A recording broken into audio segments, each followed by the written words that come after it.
E aí, galera, tudo bem? Hoje eu estou aqui para dar uma aula de física, né, na matéria de interferência.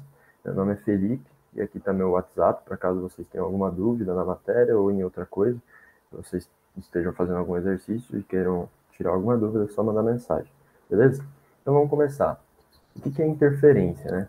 Eu peguei aqui uma definição que fala o seguinte: fenômeno que consiste na interação de movimentos ondulatórios com as mesmas frequências e amplitude e que mantém entre si uma determinada diferença de fase, de tal modo que as oscilações de cada um deles se adicionam formando uma onda resultante. Beleza, falou, mas eu não entendi ainda. Gente, interferência nada mais é do que uma onda interferir em outra onda, né? Essas ondas, quando entram em contato, elas vão fazer alguma coisa, né? Então, o estudo da interferência é saber o que vai acontecer no momento que elas se tocam e quais os nomes de cada tipo de interferência. É isso, apenas isso. Então, o básico da interferência é isso aqui. Quando duas ondas de mesma amplitude e de mesma velocidade se encontram numa interferência nesse momento construtiva, quer dizer isso, que ambas estão positivas, estão na crista da onda, né? Na onda a gente tem uma crista e a gente tem um vale. Nesse momento aqui, ambas estão na crista. Então, quando elas se encontrarem, ela vai ter uma interferência construtiva, que é uma construção quando a gente aumenta alguma coisa, né? Constrói algo. Então, quando essas duas ondas de amplitude iguais se encontrarem, se interferirem, elas vão ter uma soma da amplitude, sendo então a amplitude 1 dessa onda e a amplitude 2 dessa outra onda vão ser iguais à amplitude da onda resultante, essa aqui no caso, né? Então vocês percebam que essa amplitude aqui é o dobro dessa amplitude aqui, né? Que é, na verdade, a soma dessas duas amplitudes. E depois que isso ocorre, depois dessa interferência, as ondas continuam para os seus lados de maneira como estavam antes. Elas não alteram o seu formato ou a sua velocidade ou qualquer outra coisa, ou a sua frequência. E daí na interferência destrutiva é quando a gente possui diferença de fase nas ondas. Ou seja, uma está na crista e enquanto a outra está no vale. Né? Lembra lá que eu falei que cada onda tem uma crista e um vale? Então, nesse caso aqui, a gente tem uma onda vindo com a crista e uma onda vindo a favor ali, vão entrar em contato, sendo que elas estão em fases diferentes. Como elas têm a mesma amplitude, quando elas entrarem em contato, né, elas vão estar assim. Quando elas entrarem em contato, elas vão se igualar, vão se zerar, né? Então, a gente nada mais vê do que uma linha reta, né? Porque ambas as amplitudes se somaram, como eu já tinha dito aqui na construtiva, elas se somam, né? Então, a amplitude da onda 1 soma com a amplitude da onda 2, e isso, por ela ser aqui uma amplitude positiva, e nesse caso uma amplitude negativa, elas vão se zerar, beleza? E depois que passar isso, elas continuam da forma que elas já estavam vindo, né? Não altera em nada. E aqui outro formato de V, né? Então a gente tem uma onda completa aqui, que entra em contato com essa outra onda, elas têm uma interferência construtiva, né? Aumenta a amplitude, no caso, o dobro, né? E nesse caso aqui a gente tem uma oposição de fase. Oposição de fase, como eu disse, quando uma entra em contato em fases diferentes, por exemplo, essa está em crista e essa está em vale, enquanto essa está em crista e essa está em vale. Quando elas entram em contato, causam essa interferência, elas têm uma interferência destrutiva, que a gente não consegue ver, beleza? Então, é basicamente isso. Lembrar também que a gente não pode ter construtiva completa ou construtiva parcial, destrutiva completa ou destrutiva parcial. O que quer dizer isso? Uma destrutiva completa, elas vão se zerar, que elas têm a mesma amplitude, então 1 menos 1 é zero. Agora, se essa destrutiva for com ondas de amplitude diferentes, por exemplo, essa aqui finja que essa aqui tinha 2 de amplitude e essa aqui tinha menos 1. Então, quando elas se somarem, né, quando a gente fazer essa soma, ela vai ter ainda uma amplitude positiva, né, porque vai ser 2 menos 1 vai ficar 1. Ela vai estar com nesse caso aqui, o resultado seria uma onda de resultante de amplitude 1, beleza? E aqui é a mesma coisa, construtiva, ela pode ser, não precisa ser da mesma amplitude, né? Elas têm, aqui no caso, poderia ser 2 metros de amplitude, esse aqui 1 metro de amplitude. Quando elas entrarem em contrato, elas vão ter 3 metros de amplitude, né? 2 mais 1, 3. E é isso. Essas são as parciais e as completas. Bom, e aí a gente chega praticamente a única fórmula que a gente vai utilizar nessa matéria, que é essa aqui, D1, que é a distância, menos D2, que é a outra distância, igual a N, que é o número de vezes, vezes lambda sobre 2. Lambda, lembrem lá da física, que lambda é o comprimento completo da onda, né? Uma onda completa tem comprimento igual a lambda. E quando a gente divide por 2, a gente tem metade de um comprimento de onda, né? Isso é meio óbvio. Beleza. Daí, o que ele quer dizer com esse D1 e esse D2? Como exemplo, eu trouxe aqui esses dois geradores de onda, né? A gente aqui, nesse ponto, tem um gerador de onda que fica batendo, finja que esse quadro branco seja uma piscina, né? Então, vai ficar 2 pontos, né? Esse aqui e mais esse aqui, batendo na água de formato, na mesma frequência, né? Então, eles vão ficar batendo e gerando ondas, né? Daí, ele quer saber a distância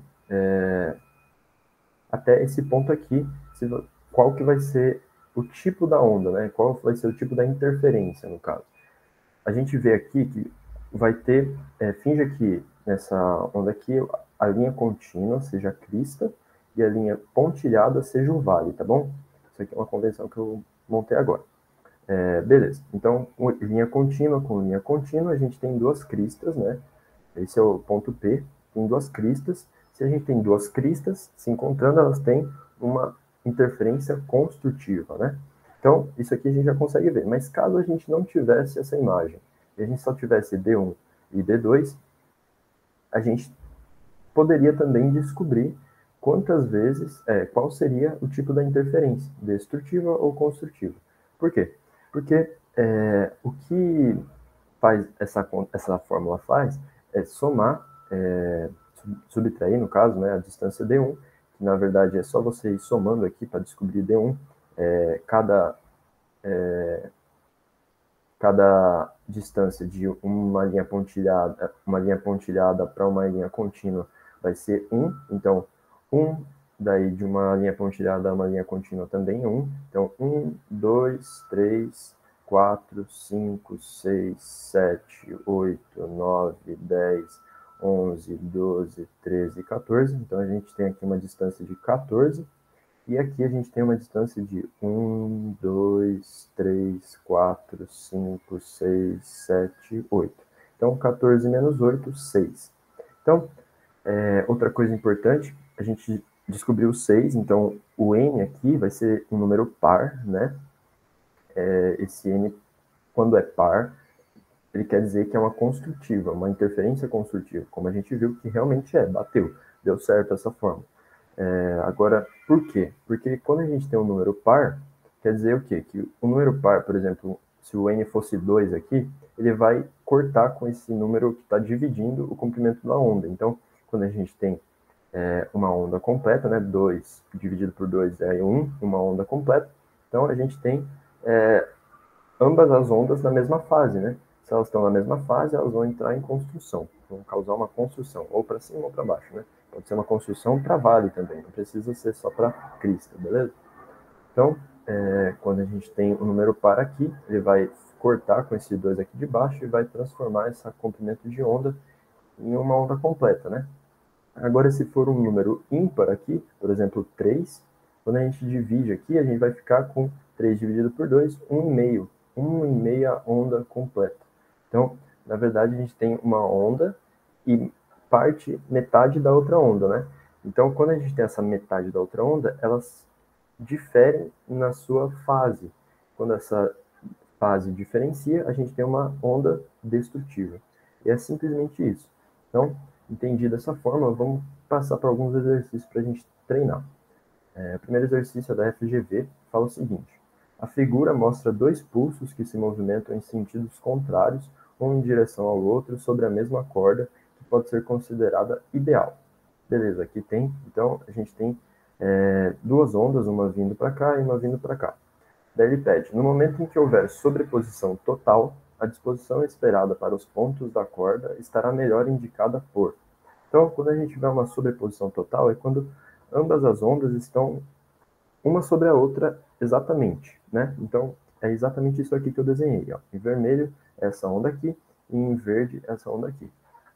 Beleza, então em sobreposição total. Agora, para ficar mais fácil da gente entender e a gente não errar essa questão que é uma questão fácil, né? A gente vai fazer o seguinte, a gente vai nomear cada onda dessa, né? Não sendo só uma onda, isso aqui tudo. A gente nomeia o vale e também a crista. E nesse caso aqui a gente finge que tem dois vales, né? Porque são dois quadradinhos, tá bom? Então, nesse vale aqui eu nomeei com A1, essa crista aqui eu nomeei com A2, esses dois vales eu coloquei A3 e A4, beleza? Então, quando a gente tem um vale, a gente tem um número negativo, e quando a gente tem uma crista, a gente tem um número positivo. Então, convencionamos aqui que vai ser 1, tá? Um quadradinho, no caso. Então, para cima é mais 1 e para baixo é menos 1. Tá bom. Agora, eu tenho que só fazer a soma entre essas ondas para a gente descobrir como que vai ficar esse quadradinho, né? Então, beleza. Eu tenho aqui para baixo dois vales, né? Então, é A1, né? Mais o A3, que são dois vales, cada vale é menos 1 quadradinho. Então, a gente soma menos 1 com menos 2, né? Então, fica desse jeito aqui, ó. Menos 1 é igual a menos 2. Lembrem lá que menos com menos, nesse caso da soma, né, é menos também, tá bom? Não vão confundir com a multiplicação. E quando a gente tem uma crista, e aqui nesse caso tem um vale, a gente vai ter uma conta que vai zerar, né? Porque a gente tem um quadradinho para cima e um quadradinho para baixo. 1 menos 1 é zero. Então, a gente tem um vale com dois quadradinhos e essa outra parte aqui vai ficar zerada, né? Vai ficar uma linha reta. Então, a figura que mais se adequa a isso é esse aqui, a letra C, né? Justamente porque aqui a gente só vai ter um vale de menos 1, na verdade é um vale de menos 2. Aqui a gente teria uma crista, que na verdade não tem nem como ser. Aqui crista também de mais 2 ainda. Aqui tem até um vale de menos 2, porém aqui na segunda a gente tem uma crista de mais 1. Só que a gente viu que essa crista aqui vai ter uma interferência destrutiva com o A4. Né? O A2 menos o A4 mais o A4 vai ser zero. Então, letra C é a nossa resposta. Beleza. Agora, outra questão. Um homem ocupa uma região entre duas potentes caixas de som. Com a ajuda de um detector sonoro, ele percebe que em diferentes posições o som produzido pelas caixas sonoras é mais ou menos intenso. Marque a alternativa que explica a constatação do homem. Então essa aqui é uma questão mais conceitual, mas que você tem que pensar e não fazer conta. Então vamos ler as alternativas e ver qual está certo e qual está errado, né? Então, letra A. Nas posições onde o som é menos intenso, as ondas sonoras sofrem interferência construtiva. Não, né, galera? Se ela é construtiva, ela aumenta, né, o som. Se um som está vindo na mesma fase que o outro som, eles vão se aumentar, vai ficar um som mais alto. Então, letra A é errado. Letra B. As diferenças de som não estão relacionadas com as caixas de som, mas sim com a acústica do ambiente. Nada a ver, né, galera? Ele nem falou como que é esse ambiente, não falou qual que é a acústica desse ambiente, então não tem como a gente saber. Letra B é errado. Letra C. Nas posições onde o som é mais intenso, as ondas sonoras sofrem interferência destrutiva? Também não, né, galera? Ele falou praticamente a mesma coisa do letra A, só que o contrário, né? Quanto é mais intenso, é uma interferência construtiva e não destrutiva, né? Letra D. Nas posições onde o som é menos intenso, as ondas sonoras sofrem difração? Gente, difração não tem nada a ver com o que a gente está estudando aqui agora, né? A gente já viu em algumas outras aulas aí o que é difração, então letra D também está errada. Letra E. Nas posições onde o som é mais intenso, as ondas sonoras sofrem interferência construtiva. Beleza, galera. Essa aqui é a questão alternativa certa. Então, fechou, marcou E, acertou, corre para o abraço. Agora, a última questão, essa aqui do Enem, um pouco mais elaborada, né? Na minha concepção, assim, eu achei essa questão o máximo de elaborado que ela pode chegar, tá bom? É uma matéria bem tranquila, então não vai, é bem improvável que a dificuldade dessa matéria passe desse nível dessa questão aqui. Vamos tentar resolver ela então. Ele fala o seguinte: o trombone de Quink é um dispositivo experimental utilizado para demonstrar o fenômeno da interferência de ondas sonoras. Uma fonte emite ondas sonoras de determinada frequência na entrada do dispositivo. Essas ondas se dividem pelos dois caminhos, ADC e AEC, e se encontram no ponto C, a saída do dispositivo, onde se posiciona um detector. Então, beleza, a gente tem dois caminhos aqui, ADC e AEC, beleza? E ambos saem nesse ponto C, tá bom. O trajeto ADC pode ser aumentado pelo deslocamento dessa parte do dispositivo. Então, essa parte aqui, ó, estão vendo que se move, né? Então, a gente pode aumentar ela. Beleza. Com o trajeto ADC igual ao AEC, capta-se um som muito intenso na saída.